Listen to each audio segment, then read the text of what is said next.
Thank you for welcoming us onto your headphones. My name's Eddie. And I'm Chema, reviewing Man of Steel. This Is the rollback. is the dramatic pause. So you didn't mention the 5-star DC classic, the film that launched Universe, the milestone, the incredible masterpiece that is Man of Steel. Guys, gals, non-binary pals, listeners of all ages. That was a good one. This is going to be a bit of a different episode with us. Usually, and I highly doubt this is real, but if by any chance you've been following us from the FBA days, you know that the dynamic between Eddie and I has changed within the years. In FBA, Eddie was a wild, crazy, loud-mouthed, very offensive white American, and I was the wide-eyed innocent who was just like, man, I like movies, man. I just like movies. And then among the years, we've changed, and I like to think that now at our later age, Eddie has settled down, has a nice finally managed to grow out his facial hair, and I think that humbled him, and because of that, he's a more I think you're a more stable person. I think you're a better critic. I'll be honest. I like the takes that you're doing. I think you're doing a fantastic job. And because of that, I think as a contrast, I've become the loud-mouthed, yeller of the gang. However, tonight, I think tonight we're gonna go back to our old routine because we've had a knack. We've had almost a perfect run of reviewing nothing but pretty good, enjoyable films, with the slight exception of Mulan. I think my involvement with the reviews has been quite positive. No, I've reviewed some shitty ones, but I've reviewed like one or two shitty ones. And tonight the tide turns because hold on. 2013's Man of Steel to me is one of the worst experiences I've had in movies. Okay, I just want to know something real quick. Does this mean I'm taking the reins off? Does this mean the old Eddie is making a comeback for one night only as I take off my vest and put on my old vest? 1 second. Hold on. Gloves are off. Nah, hold on. Okay, my new vest is on. Let's go. Gloves are off, man. Gloves are off because your opinion is wrong, and I can say this for a fact. Oh God, I missed you, man. Okay. Let me start with a summary. Jesus. Because we might be here for a couple hours. I brought some water. Man of Steel 2013, directed by Zack Snyder. You will believe that a man can fly. A young boy learns that he has extraordinary powers and is not of this earth. As a young man, he journeys to discover where he came from and what he was sent here to do. But the hero in him must emerge if he is to save the world from annihilation and become the symbol of hope for all mankind. So this is 2013 Zack Snyder's version of Superman. It's going to be a hard thing to start, hard thing to continue, and hard thing to end. So I'm going to let you talk. But before that, I think it will be fair if I start with the things that I did like, and then we can jump into everything else. How does that sound for you? Sure. Okay. Sure. Okay. Things that I do like. I like Henry Cavill. I think he's a good actor. And I think given the right material, he could do wonderful things. I think he looks like Superman. He definitely looks the part, but looking the part has never been the problem. Remember that the last guy that played Superman, Mr. Jackson, I forgot his first or last name. I forgot. He looked like Superman too, but that was not a great film, as we all know. But was he as much of a beefcake as Cavill, though? And that's the question that we need to truly ask. I mean, few men are, to be completely honest with you. That's what makes him the Man of Steel. That's what makes him something we all aspire to be. A man who looks like he's made out of a bunch of bumbly tummy rocks. That's what you look for in your Superman. Yeah, but not only that, I think he definitely carries charisma. He's a likable enough actor. I mean, that interview that he had where he was asked about his workout routine, it lives in my head rent free. Like every couple of months, I'll just be doing work and I'll just remember that and be like, oh shit, and then like I'll just take like 5 minutes to come back from that. So I like Henry Cavill. I like Amy Adams as Lois Lane. A super unexpected choice. I would have never put her in the role, and she fits, perfect. Do you know that she's 10 years older than him? Yes, and she actually tried out for Lois Lane in Superman Returns. Oh, really? She was the first choice, but they went with what's her face? Yeah, what's her face? I think she does really good in the role. I love Michael Shannon. I freaking love Michael Shannon. I love his weird eyes. I love his weird inflections. I love his constant yelling. I think he fits the part of a new version of General Zod perfectly. I think he is fine in the movie. What else? Do you like his parents? No. I like the mom. I think the mom is fine. There's a dog. I like the dog. Oh, Jesus Christ. I like the dog. What else? I like the... No, that's it. I think that's it. Okay, so you didn't like Krypton the first like 15, 20 minutes of the movie? You didn't like it? Not at all. Why? It looks like so cool. It looks like Avatar? It looks like Avatar, but like boring. Okay? Oh, okay, Screen Junkies. I don't know what Screen Junkies have said about that. Okay, I don't know. Yeah, you said you wanted the old Eddie back. Fucking gloves are coming on. Let's go. Okay. Boxing gloves are coming on. All right. All right. This is your movie. You love this movie. Okay. Mm-hmm. I don't. I want you to lay down there. Just put cards on the table. What makes this movie as amazing as you say it is? Please go ahead. I'm not gonna say it's perfect, but I really enjoy the movie. But there's so many reasons why that I can list them as we go. But a few of them are like, it's insane to see. Shit. Okay, I made no qualms. I'm incredibly biased to DC. I grew up watching them. Right. I've read the comics like a motherfucker. I'm pretty sure, like, if you put me in a room with 100 other nerds, I'm pretty fucking confident that my knowledge of DC comics will probably be number one. Like, I'm confident in myself in that capacity. So to see the world that I've read on comics, that I've seen on a handful of cartoons, this world that I've read on, I've imagined, come to life to such a degree is fucking phenomenal. Because Christopher Reeves, God rest his soul, he ain't my Superman.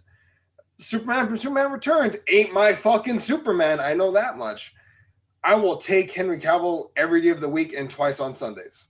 I will take The Witcher. I will take Grail every fucking... Not Grail. Is his name Grail? No. Geralt. Thank you. It's been a minute. Yeah. I will take him every day of the week and fucking twice on Sundays. That guy is awesome. I love him. He's charismatic. To me, they did him an injustice. And here's a criticism of the movie.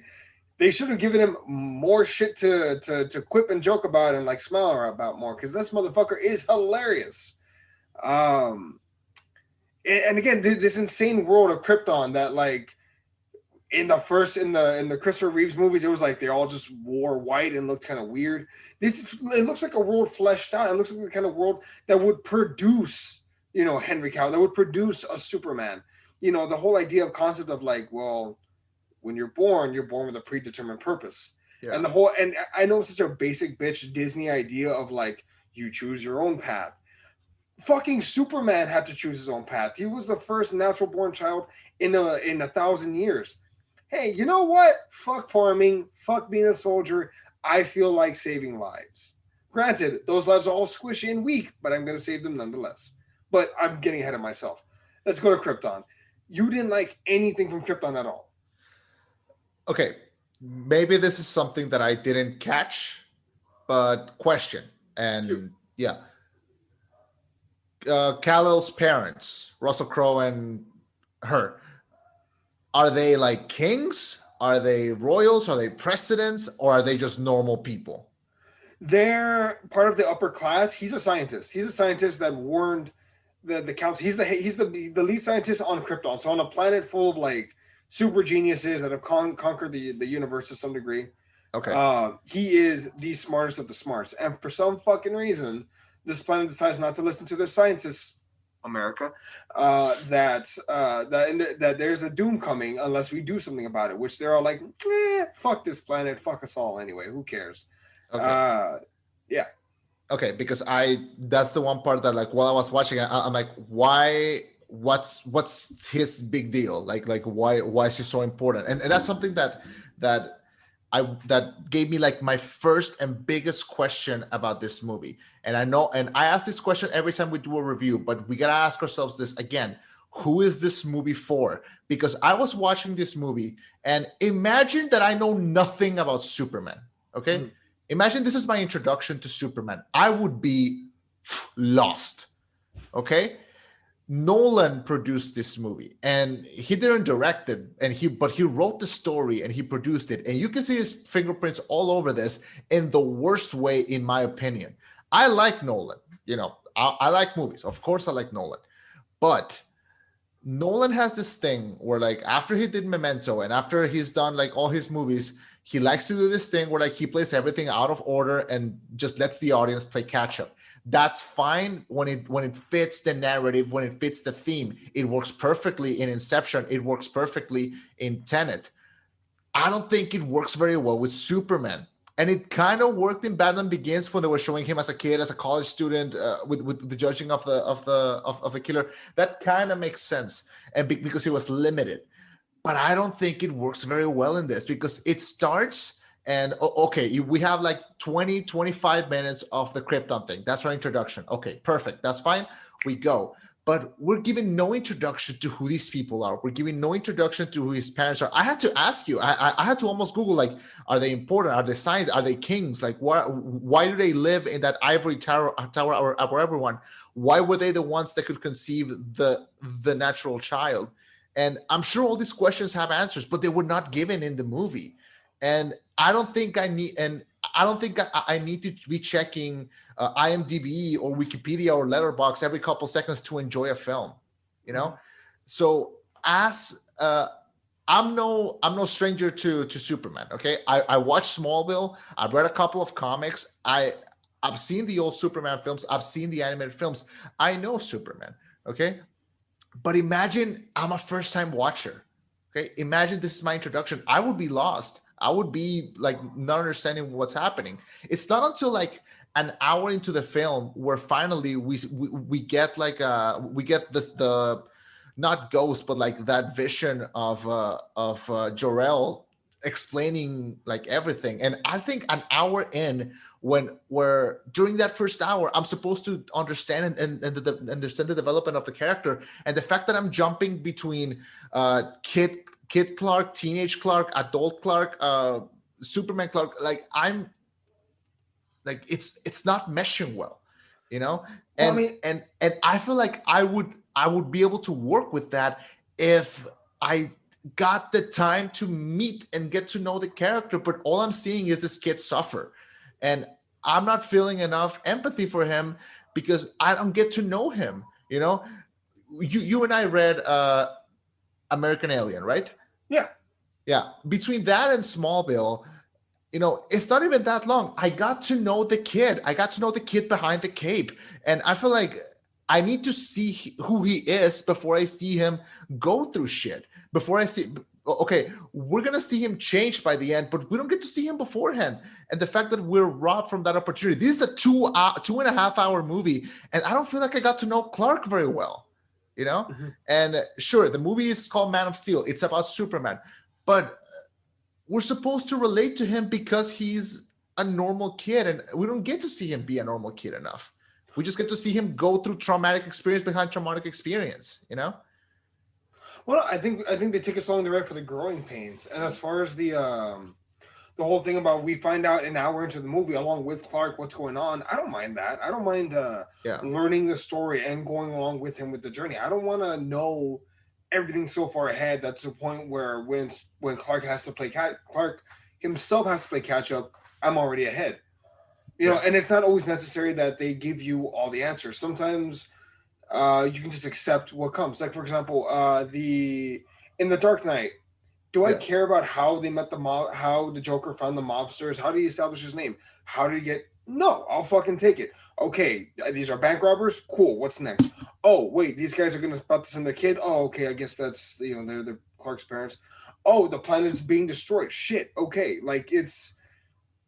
I don't think they take the time to establish like who his parents are, because Mhm. it's how relevant isn't to the story. All you really need to care about is, hey, that guy right there, Robin Hood, that's his dad. Yeah. Next, and they go from there Okay. and establish Michael Shannon as a villain, which he fucking kills Jor-El. Fair enough, bad dude. Yeah. That's never actually brought up. Superman never even. I don't even think Superman's aware. You killed my father. I Yeah. would No. have taken it. I would imagine that would have made it more of a blood feud. But regardless, no, I was more than willing to go with them with the story. It's I'll go with you on this. Now, Okay. if in the end product they never go back and they never explain why the scout ship was there, why the planet exploded, what the hell went down, what was wrong with Zod, his purpose. Now, if they just went, hey, here's the plot, don't worry about the backstory, I'll agree with you. There's a problem.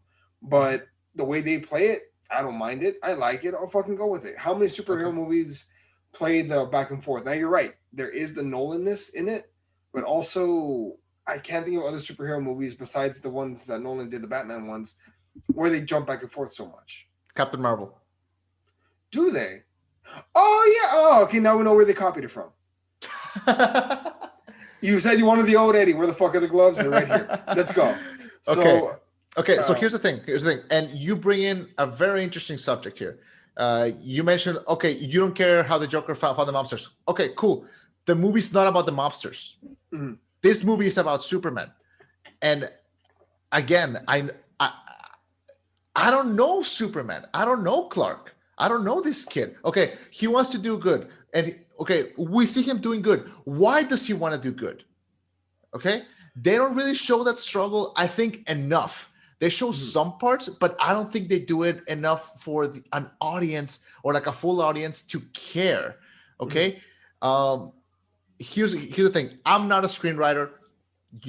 I think you're a little bit more qualified than that, and even then, still saying much. but but I think if we had some scenes where we see Clark as a kid or as a teenager happy, maybe enjoying something good. We have this beautiful scene at the end of the film where when he gets that job at the Daily Planet, we have this little flashback where he is as a kid playing in the backyard with the dog, and he takes this piece of red cloth and he puts it around his neck, and it's like a cape, and he's just running around. And I love that scene. Okay.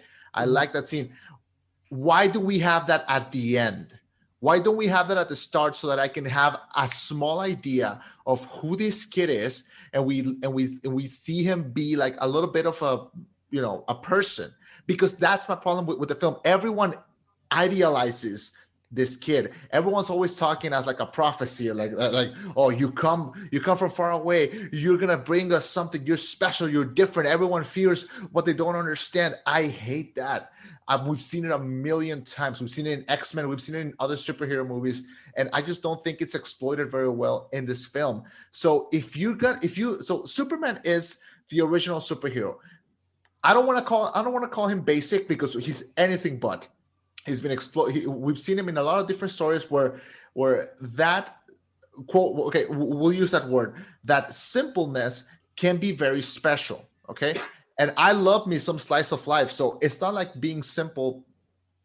I will never call Superman boring. That's not a problem for me. But if you want to do a reinterpretation, because that's what this is, it's a reinterpretation. Superman will exist forever.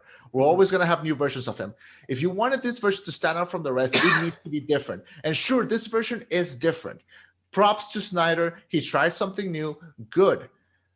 As an experiment, I think this movie's fine. But I think if you try, you can fail. And to me, this movie's a fail because of that. Because he wasn't able to make you care about Superman, because he was unable to make you care about the character. Correct.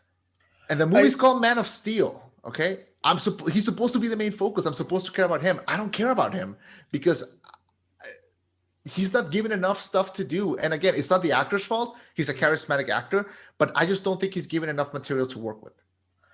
I'll agree with you. I wish they had included some more moments of like his backstory as far as him being happy or why he does the right thing. Yeah. there are moments of restraint though, and I don't know, they're cute little tidbits here. Like, for example, when one of the bullies pushes him over after he saved the bus and he saved all the kids and everything, he gets pushed by some older kid, and you see him bend the metal, and he wants to slug him, but he has to restrain himself. And if you notice, he's actually reading Plato. He's reading philosophy. I mean, when's the last time you saw a 12-year-old kid reading Plato? In Cats. And not a 12-year-old kid, a 12-year-old alien boy from another planet. I've never seen a 12-year-old alien boy read Plato. Okay, fine. Now, God, I felt sympathy for this kid with each I guess, trauma. You know, his growing pains. You know, the world's too big. We'll make it small. You know, you see his mother being, you know, calming him down, talking to him, trying to be his peace. You see him restraining himself, you know, dealing with with bullies and whatnot. You see him like save the kids in the bus at great personal risk to his livelihood. The government will come and get him, like his parents fear. Yeah. And I love the fact that his dad, like, can we talk about it? Fuck going in order. We're just going to talk about a bunch of shit till we're done. The movie doesn't care to go in order. Neither should we. Fuck it. So there's a really great scene that a lot of people have taken, and so a lot of people hated it. Personally, I really loved it because it opened up my mind to the thought. When after he saves the kids on the bus, and he asks his dad, you know, what was I supposed to just let them drown? And his dad says, I don't know, maybe. Because the thing is, it's not about those kids' lives. It's the most realistic part to me. One of the most realistic parts of this movie is, hey, I understand those kids matter, but you're my kid. You matter the most to me. Yeah. You matter. And, you know, you risked, you know, exposing yourself. You risked people telling other people. And fucking there's a mom in there right then and there talking to Clark's mom saying he moved the fucking bus. Like, there's no question. Other kids saw him. What the hell is going on? And I like that. I like the fact that the dad said, like, I don't know if it was the right thing. Because it's realistic. I don't know about you. I know if my son was part alien or technically an alien that could literally move boulders with virtually no effort, I think I would tell him, hey, get down a little bit because I don't want anything to happen to you. He cares about his son and his safety. And then they have a really touching moment after where he shows him, you know, when you landed here, this is what you were in when me and your mom got you. You know, and he's like, you know, can I just go back to being your son? And he holds him and the kid's crying. He's like, you are my son, you know, but I got to believe that you're here for a reason. And it's that encouragement that I think most parents do give. I think it's bullshit to not say that someday when I'm a parent, someday when you're a parent, when anyone, you know, has a child of their own, they're going to believe in their child and tell them, like, you're here for a reason, you know, find your purpose, you know, go be good, go be a good kid, you know, and so on and so forth, etc. That was so raw, but I loved that so goddamn much. A lot of people hated that scene. I fucking really enjoyed it. I remember, like, damn, I never thought of it like that. And I think Paul Kent had a point.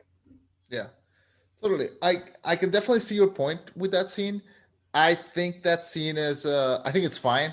I'm not really on either side on that conversation. I'm not a parent. I'm not close to being a parent, but I am the age that my dad had me. So I don't know what I would do in that situation. But like,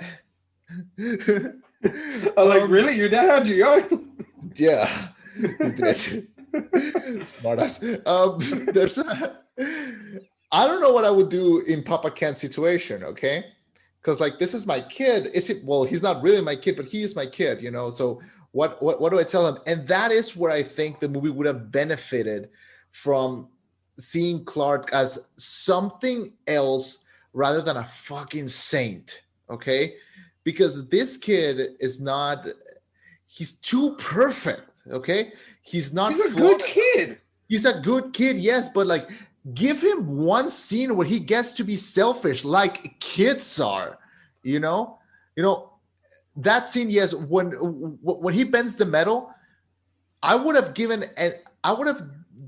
understood more if in that moment if he had swung one fist just like at those bullies, you know, maybe not kill them, but definitely like swing like one, because just like deck the living shit out of him. Yeah, but because like the most we see him like get the best of him is like the one scene where he crushes that guy's truck like outside of the bar, which which is more played for laughs than to express the fact that he's, you know, they got the best of him. You know, Superman can be a wonderful. Fuck that guy. He fucking poured beer on his head. He was being a creep to a waitress. Superman told him to fuck off. He poured beer on his head. Superman's like, I agree. If I punch you, I'll kill you. So I'm not going to do that, but I'm going to get pretty fucking close. And destroys his livelihood, which, to be fair, fuck that guy. No, and I agree. But like, I think if we had seen a scene like that of him, maybe as a kid or like as a teenager, where like we see how what his limits are and how far he can go if he makes the wrong choice. Do you know why the first Tobey Maguire Spider-Man movie is so good? Why we identify with his struggles? Because he was selfish, and because of his selfishness, Uncle Ben died. Okay, we don't have a scene like that for Superman. Okay, and I'm not saying he has to, but it would have really helped. I mean, even the scene where Papa Kent dies, I don't like that scene. I don't like that scene because he knows his powers by then, and we know that he has super speed. He could have very easily just go and get him back, you know? How? Fucking in his first fist fight, he destroys the entire goddamn area of Smallville. He can't use his powers. He's never actually tested them. All he knows is me strong. But he can fly, he can run really fast. He can do something like that. Oh, okay. Let me run really fast and catch my dad in a tornado. Hopefully when I grab him, I don't shatter all the bones in his body. Also, there's a fucking hurricane. Will they pull the air out of his lungs and kill him? I am not going to fight physics here, okay? We are not the right people to fight physics here, okay? No, okay? Fuck you. Old Eddie is the right guy to fight physics. I'm right. I'm pretty sure the tornado would have killed Pa Kent. Also, fucking Clark can survive a 100-foot fall and be fine. Even if he's holding Pa Kent and tries to shield him, yeah, no, he's fucked. Okay. The velocity alone, he'll get Gwen Stacy'd. Okay, we'll get to. Okay, remember this part because we're gonna come back to it. Okay? No, fuck that. We're at this part. Let's talk about this goddamn scene. Okay, no, not this scene. Something specifically that you just mentioned. Okay? Gwen Stacy? No, before that. 100-foot fall? He can withstand everything. Okay. Yeah. All right. Let's jump 2 hours into the film. Okay. Let's jump into the final fight between him and Zod in the city. Okay. The scene that everyone praises because everyone gets to feel like a little kid because everything is being destroyed. Okay. If you enjoy that scene, awesome, good for you. You know, power to you, props to you, hallelujah.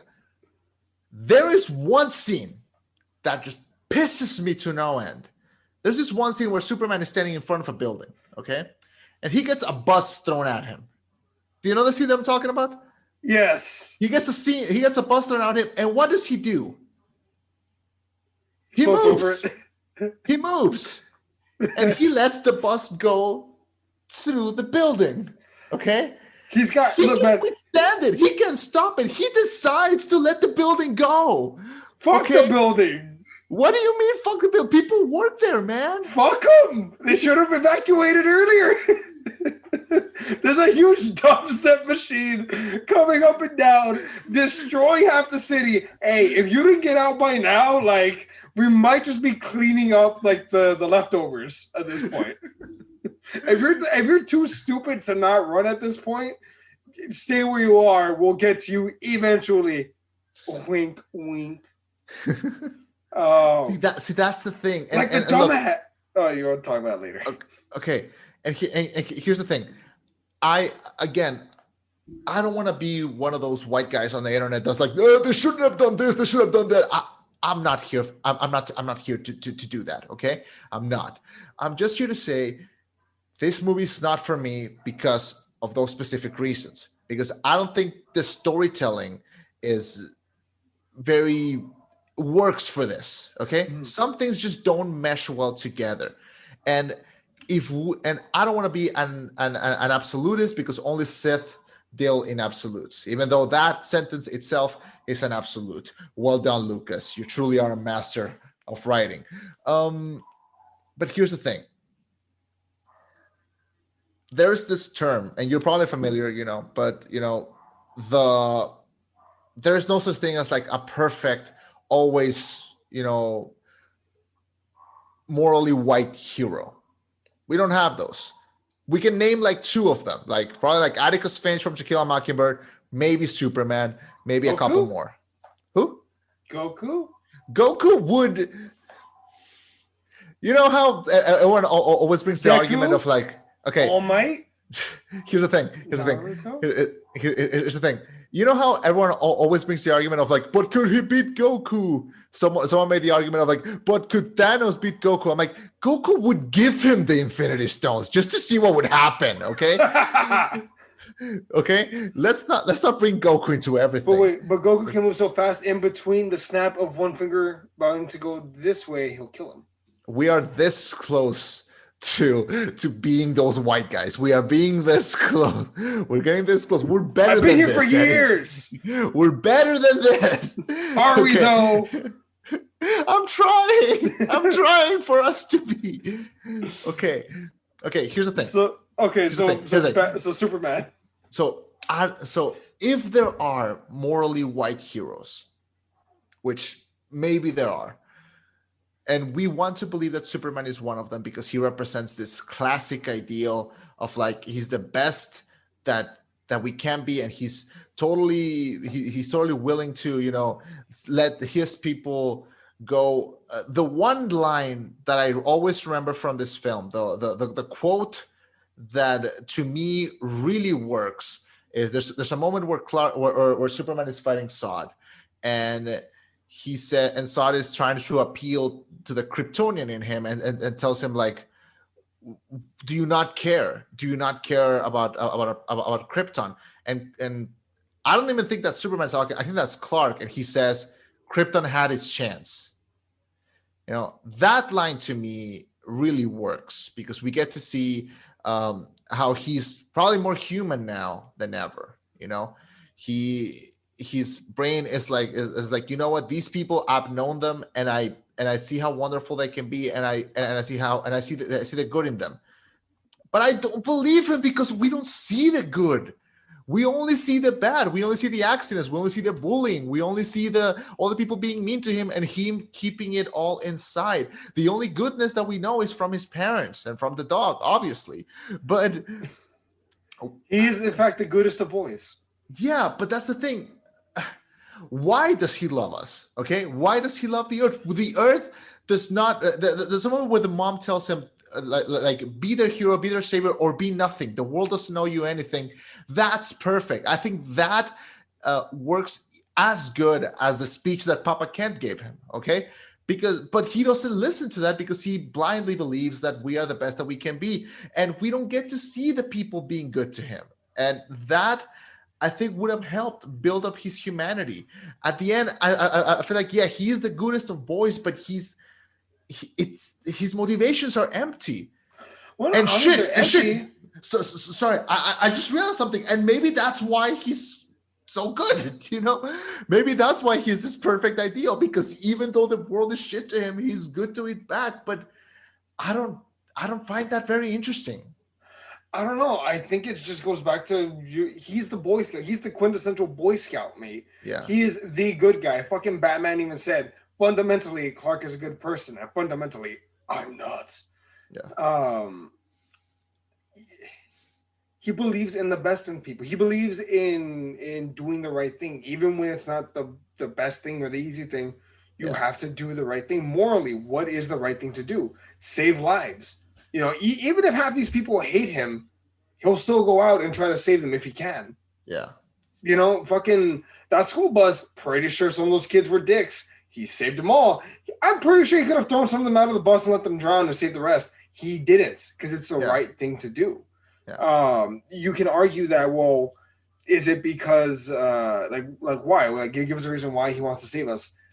He doesn't necessarily need a reason. Heroes, maybe to some degree, heroes shouldn't need a reason. Why was Captain America fighting so hard for his country? You mean the country because he was white, and they told him to do it? No, Steve Rogers is better than that. But if you really fucking think about it, Yeah. Everyone treated him like shit until he got muscles. Think about it. Tony Stark, all of a sudden, he started to give a shit about the world when a bomb blew up in his face. Only when it happens to you do you start to be a good person. I'd argue that does make them more complex. Fair enough. But in this instance, for this particular character, doesn't work that way. He's a good person because fucking fundamentally, he is a good person. And according to Zack Snyder, he's also Jesus. I'm so glad you mentioned that, and I'm so glad you mentioned Iron Man because look, when we were taking when we were in college, I took this I took this writing class, and we were asked to compare a popular film with one of the stories from the Bible because we were shown how storytelling wise a lot of modern stories are just retelling of stories from the Bible with like all the changes and everything. And I wrote this essay about how Iron Man is basically the Moses story. He goes away and he comes back and he's a changed man and he's here to bring good things. And I'm so glad that the second that you mentioned Iron Man, I'm like, great, perfect. This is going to be a segue. But I'm so glad that you mentioned that Zack Snyder thinks that he's Jesus because Jesus H. Christ, which I don't even know why we say H. Christ.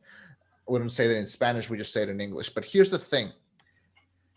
I am all for, physical metaphors, okay? There's a moment in the movie Baby Driver where the character of Baby is giving these gloves, and the gloves are red. And Kevin Spacey asked him to wear them while he's doing the mission. The gloves are red specifically because there's blood on his hands. Okay, that's a perfect, beautiful physical metaphor. Okay, I'm fine with name metaphors. One of my favorite books is this book called Looking for Alaska. The main guy's character is called Maul, and he has to stop this girl from going crazy and ending herself. The last name of this guy is Halter. Halt her. Beautiful. Okay? The Great Gatsby. His best friend is Nick. What's his last name? Caraway. Care away. Beautiful. Okay. Metaphors can be a wonderful thing. But when you have Superman, a walking, talking metaphor. If you have Superman standing in a church with a picture of Jesus behind him, and he's telling the priest, if I must sacrifice myself to save everyone, I will do it. You gotta be a little bit more subtle, man. You gotta be like just a little bit more subtle because that scene plus that scene where like he floats in space like a cross. Where Papa Joel is like, only you can save them all, and he goes to Earth like. Okay, to be fair, hold on. I'll give you the Jesus one. I'll give you that one when they're in the church. Fair enough. Can you be more subtle? And I'm pretty sure he did on purpose, but all I can say is this. Look, man, if I'm going to float into space, I'm probably doing it in a cross too. All right, that's just instinct. Just like, okay, what's going on now? But no, the whole Jesus metaphor, fucking, what else do you expect? Like, they not only is that like a part of his comic book history, not only is that a thing there, Zach turned into it. And the thing is, he turned into it so fucking hard that they dealt with a lot of the shit that went down in this movie in Batman vs. Superman, which we'll talk about next week. Totally. When they spray the thing that said false god and everything. Yeah. Exactly. Well, not just that, like fucking even Jesse Eisenberg's character, Jesse Eisenberg's Lex Luthor makes a point, the false god is here. But fucking we're getting ahead. So sticking within this movie, I thought it was kind of humanizing. The fact that this humanizing. No. This part. No. Hold on. God is humanizing. Let me give the context to this. Okay. Yeah. When within all sense of purpose, bulletproof walking God that can fly the planet in minutes, goes to a little church in his town, goes to the poor young priest that has the responsibility of being in this small town. Yeah. And says, like, I don't know what the right thing is to do. And he still has to talk to someone. He has to, he seeks counsel. It's like, the fuck? You got, like, an alien spaceship right over there that can help you out, bro, right? It's like, yeah. I know, but I got to go talk, to me, that's a little humanizing. Like, I need guidance in this moment, and I don't have my father here. He seeked help, yeah. Yeah, and to me, that's shit. That's great. And at another point, he goes to talk to his mom, and he says, like, I found out who I am.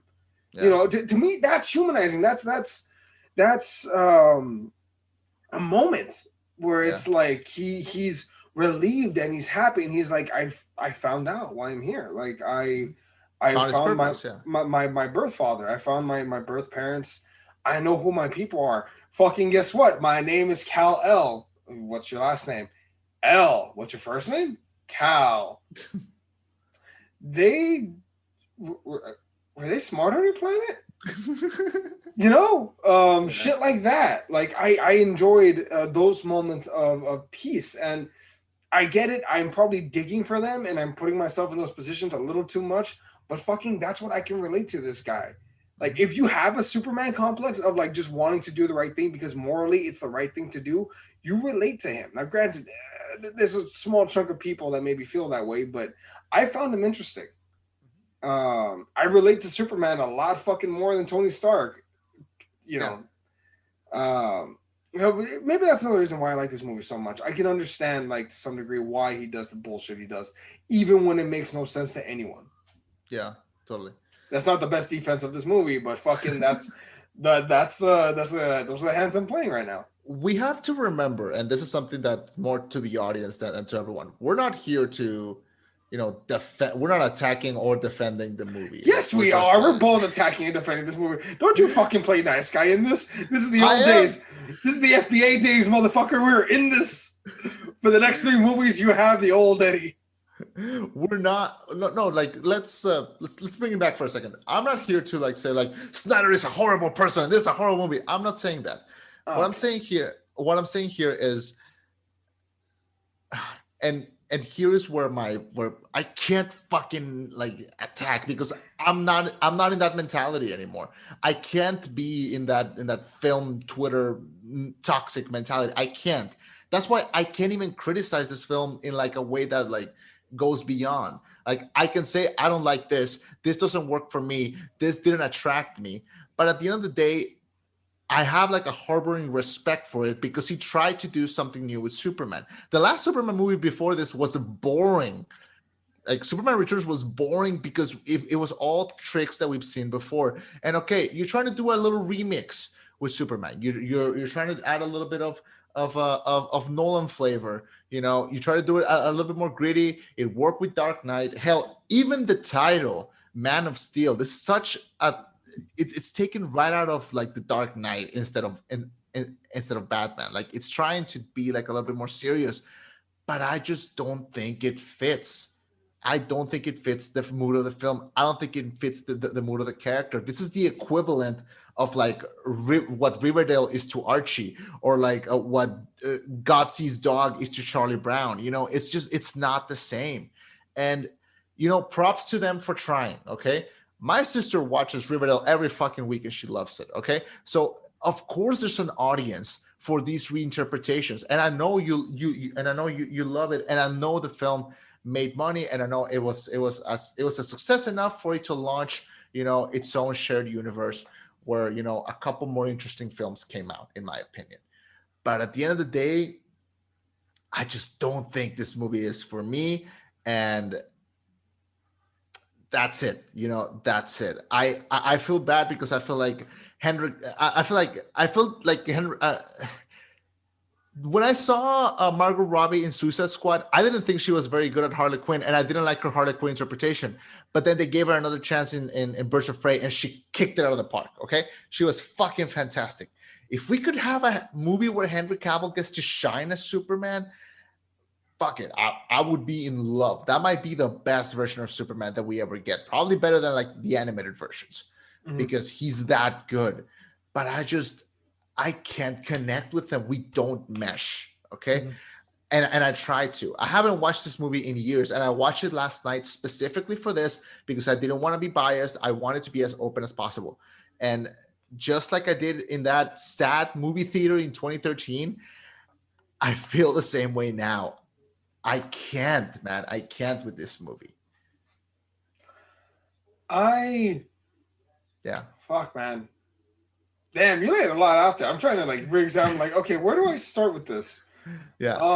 And I wanted to like it. That's the worst part, because like I wanted to like it. I wanted to be in its side, but I'm just and it's not even because I can't relate to it. I can love movies where I can't relate. One of my one of my favorite movies is Lady Bird.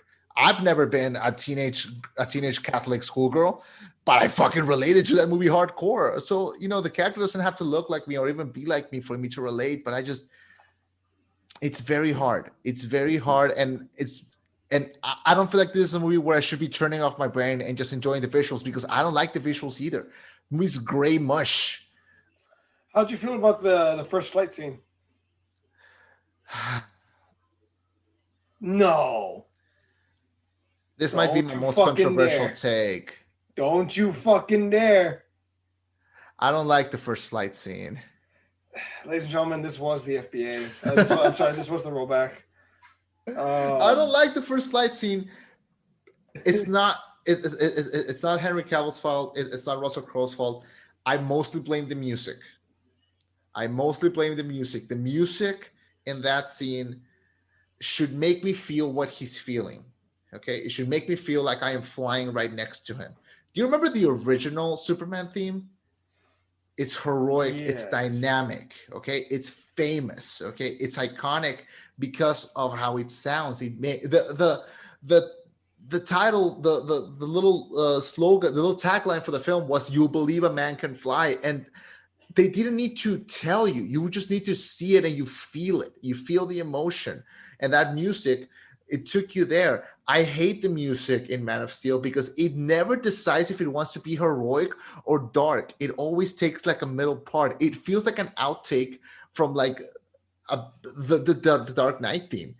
So I don't really like it. And because of that, I feel like it takes me out. Even at the end, where we finally see the title card and we hear the music while the credits, the music is kind of like fighting itself between being like proud and heroic and being dark, mushy. And that's a perfect metaphor for this film. It wants to be bright and heroic, but the dark, mushy, and the need to be taken serious, it doesn't mesh well. And there's been directors that have been able to pull this off perfectly before, but I don't think this movie does it very well. And the first flight scene, my friend Jimmy loves this scene. He hates the movie, but he loves this scene because he says like, "Oh, I feel like I'm right next flying with him." I rewatched that scene several times just to like try to get in that moment, and it doesn't work for me. It doesn't work. Like, again, I hate to make this comparison again because I want to make this as next week. Remind me of this next week when we do Batman versus Superman. Remind me to take a shot every time I compare anything to Marvel because I don't want to do it. Okay. I'm sure about that. That can kill you. That might actually legitimately kill you. As of today at 6:30 p.m., I am on vacations for like 10 days. So like, oh shit, this is the time? This is the time, man. Ooh. This is our time right here. So if this is the time to do a drunk episode, this is the time, okay? So I mean, are we gonna do a drunk episode? I'm down to. We just gonna pick up the right movie to do it. This should have been the one, honestly. So, I mean, I've got whiskey in the cabinet. No, let's do it next week. Let's do it for Batman versus Superman. It would make more sense. Oh God, you want to do a drunk Batman versus? Okay, fuck it, man. I'm done. All right, I can go to work hungover. Okay, so where was I? Yes, so I was gonna make the comparison. Do you remember that scene in the first Spider-Man with Tobey Maguire where he realizes that he can crawl the walls? Oh, yeah. The music is rising, he's going up, and then he has this little moment where he's going up, he's at the very top, he looks down and he woos, man. He woos, and then after he woos, he's running, from one top of a building to another. He's running and he's happy, he's joyful. Okay, this Superman is not. He's flying, man. He's flying. He's smiling. He's like, holy shit! Like, but he's not. He puts both his hands out, and then he does like one. He's just like, oh my God, I'm doing this. But I don't feel it, man. I don't feel it. And that's and I'm not devoid of feeling. I'm just telling you, I felt it in this other film, but I don't feel it here. And I don't know if it's the music. I don't know if it's the fact that it's happening and at the same time we're hearing Papa Jor-El and Clark talk back and forth, and that's taking me out a bit. That scene needs to be quiet. It just needs to be him realizing that and enjoying it. And it's so short. It ends so fast, and he just, hits down, and he just stops. He just stops doing it because we have to move the plot along, even though the movie's 2.5 fucking hours. And yeah, so no, I don't love the first flight scene. I love the first time he tries to fly and eat shit in the Arctic. He's just laughing his ass off. He's just like, I should probably take this seriously now. Yeah. Yeah, and that's the thing. The movie doesn't decide if it wants to be taken serious or if it wants to make jokes. And that's why when there are some jokes, they feel odd. They feel very out of place. There's a scene at the very end where after the fight with Zod ends, and he takes this satellite, I think, and like he brings it back into Area 51 or whatever. He brings it back to this military base, and these two soldiers come out in this truck, and they come out, and the one of the soldiers is like, do you know that's like $2 million, like and stuff, and they're talking, and in that moment I see the charisma. I see that Superman that wants to come out, but there's no middle part between that and what we just saw. There's no middle part between him quipping and making jokes right after that scene where he's yelling about how he just had to kill Zod, And I feel like there needs to be a moment in between where we see him go through that into this other scene, because then he makes the joke where he's like, well, you're not even American. And he's like, I grew up in Kansas. I'm as American as they come. And then he leaves, and we have the other soldier who's like, I just think he's kind of hot. Like, what is this movie trying to be, man? Everything. I mean, okay, look, Zack Snyder, comedy is not his forte. Fucking fair enough. I'll go with you on that. Again, man, I went with the journey, and I didn't mind it. I understand there are some parts, fair enough. It's not that funny, fair enough. And I noticed that. I'm laughing a lot less in this movie than I did in the other Marvel movies, but fucking not every superhero movie has to be a half comedy. Yeah, and parenthesis, the movie does not need to be a comedy. It doesn't need to. Like it doesn't owe me anything, okay? It doesn't owe you happiness or smiles or laughs. Fuck you. You're going to take this like superpowered alien, and you're going to just take it and go with it. I can't. Space Jesus. I can't. I want to, but I can't. And see, and that's the thing. Like, okay.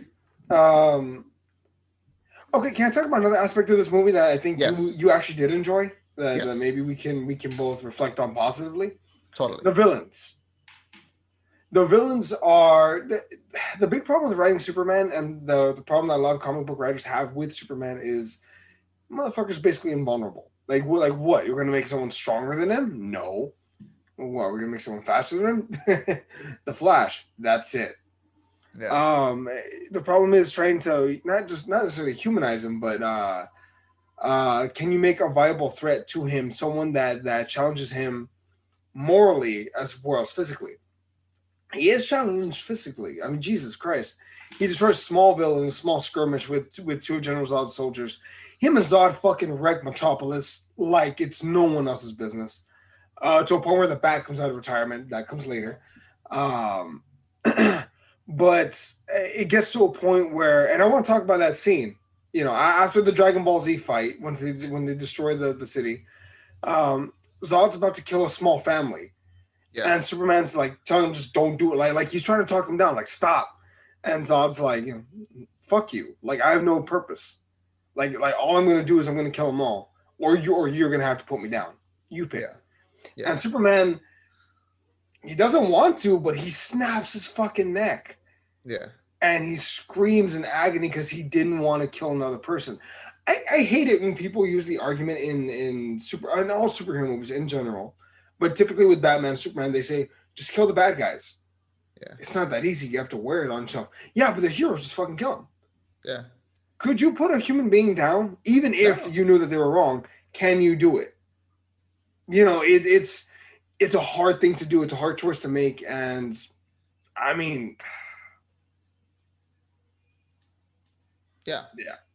Bullshit. And again, this movie's trying to be something different. It's trying to present Superman in a different light. And, again, props to it that it's trying. And that's not a part that I particularly feel a lot of emotion towards. I understand how it hurts him to have to put someone else down. Another Kryptonian, mind you. Like he's grabbing to him, and he's like, this might be like the last person to share myself. And I feel like if maybe they could have focused on that a little bit more. If maybe they could have, make them relate a little bit more. I feel like it would have been more hurtful, the fact that they had to kill him. And it would have helped also if by the next scene we don't have the I just think he's hot. Like, there needs to be a balance between that. It needs to mesh better. Snyder is a wonderful cinematographer. I think he captures beautiful imagery. Okay. That's why most of his movies are remembered, because they're visually very engaging. 300. If you said 300, everyone knows it's red skies and a bunch of abs, and they're fighting. We know it. If someone says Watchmen, we all think blue penis. If someone says Legends of Gahul, we think, oh yeah, that old movie that I never saw. We know Snyder, okay? And That's think right. He made an animated movie. I forgot about that. Yeah. So I think Snyder missed his calling. I'm sure he's a nice guy. I think he would be a wonderful DP. Okay. I think he would be a wonderful director of photography. I think stories just don't work. That's why his best works are adaptations. And the furthest that he gets from being loyal to those adaptations, the more we see the flaws, the more we see the chinks in the armor. Okay. Watchmen is an all right adaptation because it very likely differs from the graphic novel. His first film is a remake of Night of the Living Dead that I think is wonderful. But I just don't think these are the stories that he should be telling. And as like my final point, I am very worried about the Snyder Cut. I was very excited before. I'm not as excited now. Did you watch this movie? After watching this and Batman vs. Superman again, I am more concerned than I am excited for the Snyder Cut. I'm going to watch it, and I will be fair, and I will not be biased, but I am looking forward to it less. Fair? Yeah. But I want you to hear everything you have to say about this movie, because I feel like I always take cover on the reviews also. No, fucking, I don't know, just the little moments in this movie throughout the film mean the world to me. Those little moments where I can relate to him as far as him, self-restraint, trying to do the right thing. Even when it's not the most popular or easy thing to do, yeah, you have to fucking do the right thing. Like, you can't stop it. You got a problem at that point. His relationship with his parents, I understand, his relationship with his father is a little complicated. They have that huge fight right before his dad dies. Superman saying, Clark saying, I don't want to be a farmer. Like, I want to make my choices in life. Yeah. And, his father's like, 3 generations we've been farmers. 3 fucking generations. And he says, yeah, your family, not mine. And he pulls out the fucking gun. You're not my real dad. Fuck you. I felt that. I felt like that was realistic. That felt fucking hard. Also, Henry Cavill does not look like a high schooler, ladies and gentlemen. But nonetheless, just a raw emotion in there. I liked it. I enjoyed the Superman because it was a completely different interpretation. Because I think it's fair to say every other version has been fucking lighthearted and happy-go-lucky and just the absolute worst version of a Boy Scout that you can possibly get. Whereas in this one, it was like, no, shit's kind of hard, man. Like, trying to be this kind of good person in this world. He even says that line, no one stays good in this world. Like, fucking, he was broken. Killing a human being. Well, killing one of the last of his species. They're going to introduce Supergirl. Anyway, killing a Kryptonian was hard for him. Killing anything was hard for him. I wish, have you ever seen that 70s show? Totally. I wish Radical. Dude. But no, so there's a great episode in there with Red and Eric when they go hunting. Yeah. And Eric, has the gun and he shoots at a buck. And Red makes fun of him, says, "God, you're a lousy shot. You suck." And Eric looks at him and just says, "You see that can over there about 100 yards away?" And his dad's like, "Yeah, there's no possible way." And he hits the can. He says, "Jesus Christ, that was 100 yards. How the hell did you make that shot?" And Eric says, "I'm a great shot. I just didn't want to kill anything." Yeah. I wish they had included that. I literally stole that scene from my version of Man of Steel, which hopefully will come out fucking eventually. But just to show, like, he's compassionate. He doesn't want to hurt anyone. He just wants to fucking be there, chill, maybe have a beer and go to IHOP and Sears. Or Denny's. I think it was IHOP. It was IHOP. Yes. And there are moments where, like, he saves soldiers. Like, he's actively trying to save people's lives. He's telling the people in Smallville, get inside, run. Like, he can't. There's only so much he can do. This is his first fist fight, mind you. It gets ugly, but it also gets ugly, like, incredibly realistic. The visuals of those buildings being destroyed, heartbreaking, also really fun. You know, if you let your inner 7-year-old come out. I remember myself when I had Legos when I was that age. Hell yes. I enjoyed this film, and I understand why other people don't. But nonetheless, I really fucking liked it. It was a different take. It was a risk. I'll fucking take it. I'll take the risk. And to me, at least, it paid off. Are there some things I would like to have seen differently? Yeah. I think my biggest gripe, if I could change one thing, was just brighten up the color scheme just a little bit. Just a little bit. And then we'll take it from there as far as character points and whatnot. Yeah, I think I pointed out, like, what I liked. I liked his father's response to letting those kids die because fuck them. Papa Kent really said, "Fuck them, kids." But yeah, I just enjoy so many aspects of it. Also, maybe not everyone saw this, but I did. That Lois and Clark are a good couple. Like they kind of made sense. They had some chemistry. Didn't have all the time in the world to, like, you know, fucking show how great they are together, but I liked them for what they were. I liked them. Can I point out one more thing? Yeah. I know that I don't want to be that guy that's, like, pointing out inconsistencies. Mm-hmm. But, you know, it's my show. I'll do it.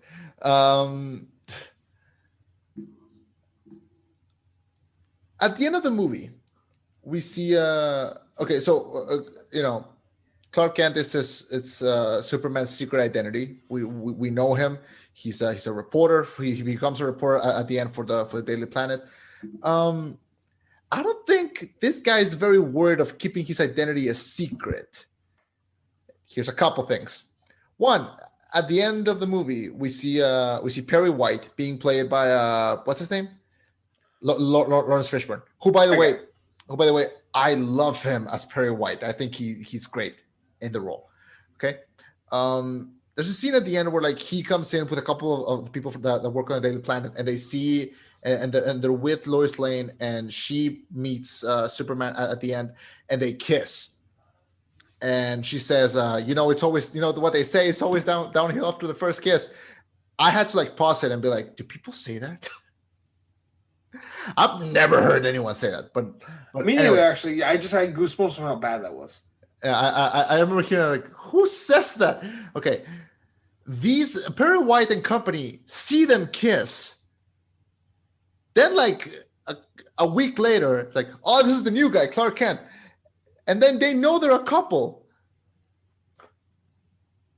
Do they make the connection? Like, do they just see him with two dudes who look exactly the same, just one without glasses, and just, like, don't make the connection?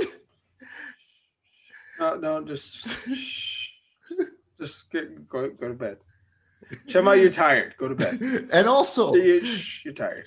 And also, from there we jump into that other scene where he's talking with the soldier, and he's like, "I grew up in Kansas. I'm as American as they come." How many people does this guy think live in farms in Kansas? They can track him down like this, okay? Do you want to track down the demigod? I wouldn't. I would not. No.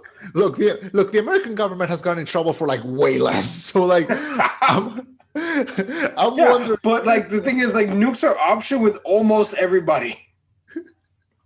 Okay. Okay. So there's that too. And then by the end, oh god! And then we'll talk about this when we talk about Batman vs Superman and Justice League. But like spoilers for Batman vs Superman. But like he dies at the end of BVS, and then the newspaper is like front page Superman dies, third page local newspaper Clark Kent dies as well. And then they bring him back in Justice League. Is there a newspaper that's like Superman lives? Third page, local newsboy Clark Kent miraculously comes back to life.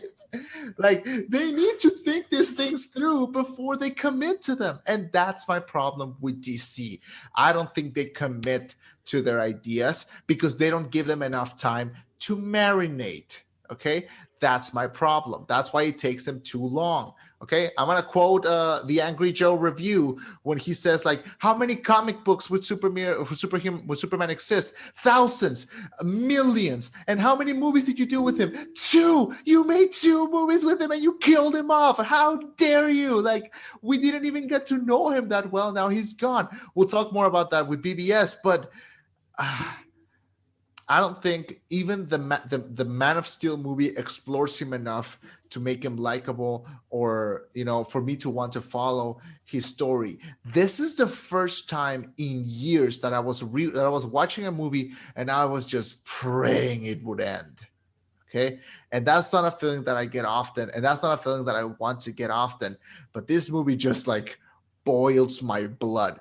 After rewatching this and rewatching Batman vs Superman, I realized that I am more open to rewatching Batman vs Superman, and we'll talk more about that next week. But this, man, if I never see this again, I am happy. I am a happy camper. I wanted more actually of this movie. I wanted to see more of his world. I wanted to see the character explored more. I think that's another complaint actually. I wish I had more Superman to enjoy. I wish I had more Clark. But me enough. Too. Yeah. So what are your final thoughts? Final grades? Final thoughts. I feel like I was a different person in 2013 when I first watched this movie, and I didn't like it back then. Mm. And I was willing to rewatch it to see if the person that I become, maybe sees this in a different light. Mm. And yes, I see this movie in a different light. But just because the light is different doesn't mean the light is better. Mm. And no, I still don't like this film. I don't think it's very good. I don't think it holds itself to rewatches. I think it's a horrible introduction to the character. Because like I'm trying to think about like the first time watcher, okay? But seeing it from my perspective, it didn't give me enough Superman. It didn't give me enough Clark Kent. It didn't give me enough for me to care.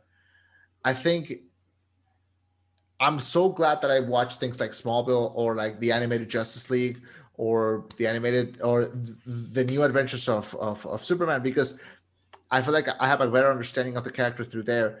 And I'm going to tell you, and I'm going to tell the audience the same thing that I've told you every time we watch a DC film and I don't like it. It's not for me, but I'm so glad it's for you. Okay. Because I have my characters that I love that have been butchered in films. Percy Jackson. So, that I know deserve a better chance because I know how good they can be. And I just don't think this is the best or even a good interpretation of what I know a great character can be. Okay. I score this film a 2 out of 10. Go ahead.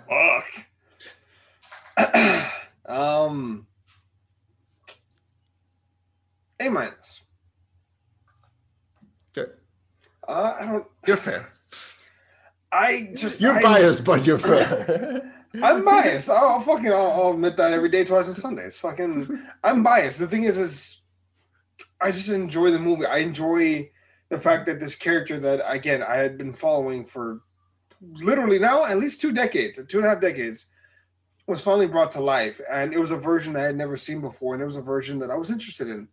They piqued my interest. I didn't get a sequel for about 3 years for this movie.